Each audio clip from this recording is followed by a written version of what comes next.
Hello dear students, আজকের এই video বিশেষ গুরুত্বপূর্ণ হতে চলেছে।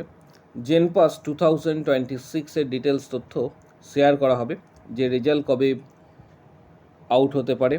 পাশাপাশি তোমরা যারা ভিডিওটা দেখছো তাদের প্রত্যেকের জন্য বলবো যে এবারের সম্ভাব্য কাট অফ কত হতে পারে, কত র্যাঙ্কে বা কত মার্কসে তোমরা এক্ষেত্রে গভর্নমেন্ট কলেজ পাবে, ডিটেলস তথ্য শেয়ার করা হবে। তাই প্রত্যেকে রিকোয়েস্ট করব ভিডিওটা শেষ পর্যন্ত দেখার জন্য। চ্যানেলটি সাবস্ক্রাইব করো, পাশে থাকা বেল নোটিফিকেশানস অল করবে এবং প্রচুর শেয়ার করো। বিএসসি নার্সিং এবং বিএসসি প্যারামেডিক্যালের যে এন্ট্রান্স কোর্স জেনপাস 2026 এর ডিটেলস তথ্য শেয়ার করা হবে। প্রথমে এখানে যে বিষয়টা রয়েছে তোমরা প্রত্যেকেই দেখতে পাচ্ছ যে মডেল অ্যান্সার কি এর অলরেডি অপশানস দেওয়া হয়েছে। এরপর যেটা সবথেকে বড় বিষয়, যে রেজাল্ট কবে আউট হতে পারে, জেনপাসের রেজাল্ট কবে আউট হবে। আশা করা যাচ্ছে রেজাল্ট, তোমাদের যে রেজাল্ট রয়েছে এই রেজাল্ট সম্ভবত জুলাই মাসের মাঝামাঝি বা সেকেন্ড উইক, জুলাই মাসের তার আগে সম্ভাবনা তুলনামূলকভাবে কম রয়েছে। জুলাই মাসের সেকেন্ড উইক ধরে রাখতে পারো, সেকেন্ড উইকে রেজাল্ট বেরোনোর একটা সম্ভাবনা রয়েছে। সেকেন্ড উইকের মধ্যে বা জুলাই মাসের ঠিক মাঝামাঝি 13, 14, 15 এই ডেটগুলিতে একটা সম্ভাবনা কিন্তু থাকছে রেজাল্ট আউট হবার। কারণ এরপর সর্বশেষ যেটা তোমরা আপডেট পাবে, এরপরে আরও দুটো আপডেট রয়েছে, তারপর রেজাল্ট কিন্তু পাবলিশড হবে। ফাইনাল অ্যান্সার কি যেটা দেওয়া হবে, তারপর রেজাল্ট আউট।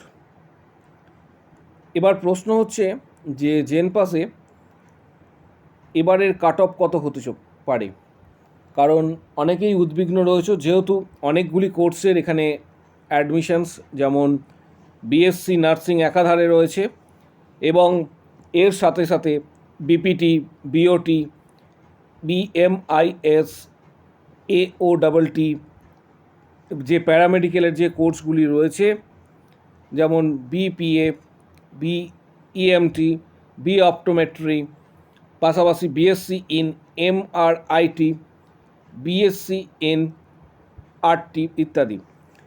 এবার প্রশ্ন হচ্ছে যে কিছু কিছু কোর্স রয়েছে, যেমন বিএসসি প্যারামেডিক্যালের কিছু কিছু কোর্স রয়েছে, সেগুলিতে কাট অফ তুলনামূলক অন্যান্য কোর্সের থেকে কাট অফ কিন্তু হাই থাকে। এটা বিগত বছরগুলিতে তোমরা প্রত্যেকে দেখেছো। যেমন এখানে বিএমএলএস, এটিতে কিন্তু কাট অফ তুলনামূলকভাবে হাই যায় এই কোর্সটির ক্ষেত্রে। পাশাপাশি 8 নম্বর যেটা রয়েছে বিএসসি ইন এমআরআইটি, এটাও খুবই গুরুত্বপূর্ণ একটা কোর্স। পাশাপাশি এওটি, এটিও গুরুত্বপূর্ণ।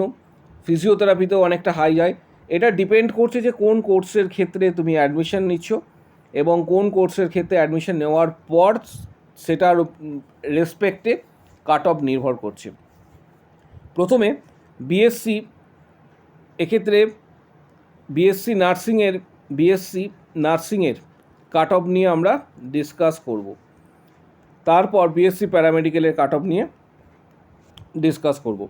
বিএসসি নার্সিংয়ের ক্ষেত্রে জেনপাস 2026 এর সম্ভাব্য কাট অফ কত হতে পারে, কাট অফ মার্কস, সম্ভাব্য কাট অফ কত হতে পারে বিএসসি নার্সিংয়ের ক্ষেত্রে, প্রথমে সেটা ডিসকাস করা হচ্ছে। তারপর ধাপে ধাপে বিএসসি প্যারামেডিক্যাল এর কাট অফ ডিসকাস করা হবে। তাই প্রত্যেককে রিকোয়েস্ট করব যে ভিডিওটা একদম শেষ পর্যন্ত দেখার জন্য। চ্যানেলটি সাবস্ক্রাইব করো, পাশে থাকা বেল নোটিফিকেশানস অল করবে এবং প্রচুর শেয়ার করো। এটা এবছরের সম্ভাব্য এক্সপেক্টেড কাট অফ। প্রথমে আসছি ইউআর ক্যাটাগরির ক্ষেত্রে। ইউআর ক্যাটাগরির ক্ষেত্রে কাট অফ থাকার সম্ভাবনা রয়েছে বিএসসি নার্সিংয়ের ক্ষেত্রে 49 to 51, 49 to 51। এটা সম্ভাব্য কাট অফ হতে পারে। এই মার্কস তুমি যদি পেয়ে থাকো তাহলে গভর্নমেন্ট কলেজ একটা পাওয়ার সম্ভাবনা শেষ রাউন্ড পর্যন্ত থাকছে। এবং এর সাথে +3 চেঞ্জ হতে পারে, +3 মার্কস চেঞ্জ হতে পারে, যে কাট অফটা বললাম। ওবিসি ক্যান্ডিডেটদের ক্ষেত্রে 46 থেকে 48-এর মধ্যে 46-48-এর মধ্যে কাট অফ থাকার একটা সম্ভাবনা রয়েছে, এবং এই মার্কসের পেলে একটা গভর্নমেন্ট এনটিএস পাওয়ার সম্ভাবনা থাকছে। এখানে +3 মার্কস হেরফের হতে পারে। এসসি ক্যান্ডিডেটদের ক্ষেত্রে সম্ভাব্য কাট অফ এবছর হওয়ার সম্ভাবনা রয়েছে, যেটা 41-43-এর মধ্যে মার্কস পেলে সেফ ফিল করতে পারো, এবং গভর্নমেন্ট একটা কলেজ পাওয়ার একটা সম্ভাবনা থাকছে লাস্ট রাউন্ড পর্যন্ত। এর ক্ষেত্রেও কিন্তু চেঞ্জ +3। এসটি ক্যান্ডিডেটদের ক্ষেত্রে 31-33 মার্কস পেলে গভর্নমেন্ট এনটিএস, গভর্নমেন্ট যে কলেজগুলি রয়েছে সেই কলেজ পাওয়ার একটা সম্ভাবনা থাকছে। এর সাথে +3 চেঞ্জ রয়েছে, কারণ মার্কস +3 পর্যন্ত এটা এক্সটেন্ড হতে পারে। ইডাব্লিউএস ক্যান্ডিডেট যারা রয়েছে তাদের ক্ষেত্রে 39-40 মধ্যে মার্কস পেলে তোমরা একটা গভর্নমেন্ট এনটিএস পাওয়ার সম্ভাবনা থাকবে বা পেতে পারো লাস্ট রাউন্ড পর্যন্ত। তোমাদের ক্ষেত্রেও +3 মার্কস কিন্তু চেঞ্জ হতে পারে। পিডাব্লিউডি ক্যান্ডিডেটদের ক্ষেত্রে সাধারণত 29-31-এর মধ্যে মার্কস পেলে সেফ ফিল করতে পারো, এবং গভর্নমেন্ট কলেজ পাওয়ার একটা সম্ভাবনা থাকছে। তবে সামগ্রিকভাবে যেটা বিষয় দাঁড়াচ্ছে, জেনপাসের ক্ষেত্রে যেটা একটু আগে ডিসকাস করলাম, যে ইউআর ক্যাটাগরির ক্ষেত্রে 49-51 প্লাস প্রত্যেকটির ক্ষেত্রে +3 এখানে করা রয়েছে, যে চেঞ্জ হতে পারে।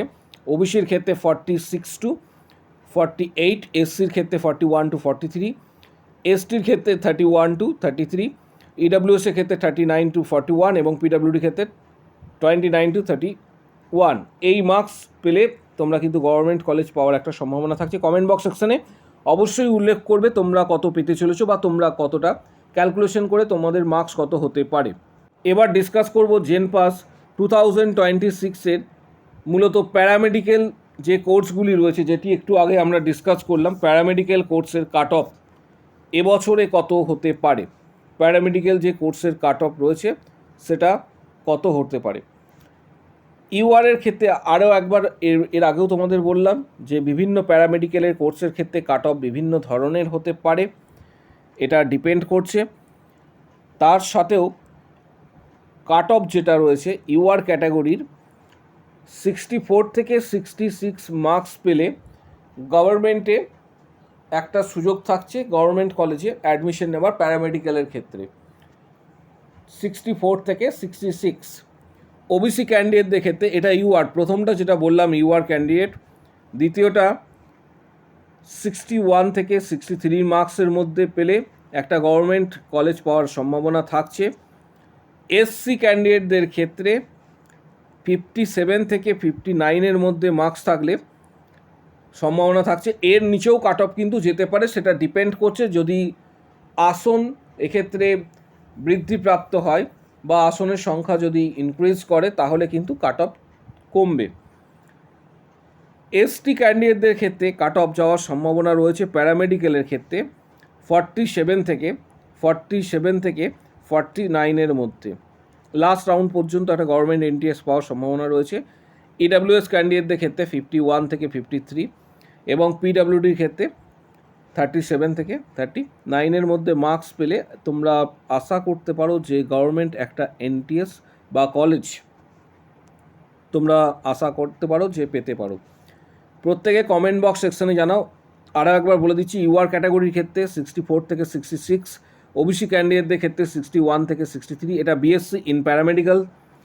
এসসি ক্যান্ডিডেটদের ক্ষেত্রে 57-59, এসটিদের ক্ষেত্রে 47-49, ইডাব্লিউএসের ক্ষেত্রে 51-53 এবং পিডাব্লিউর ক্ষেত্রে 37-39-এর মধ্যে মার্কস থাকলে গভর্নমেন্ট এনটিএস পাওয়ার একটা সম্ভাবনা থাকছে।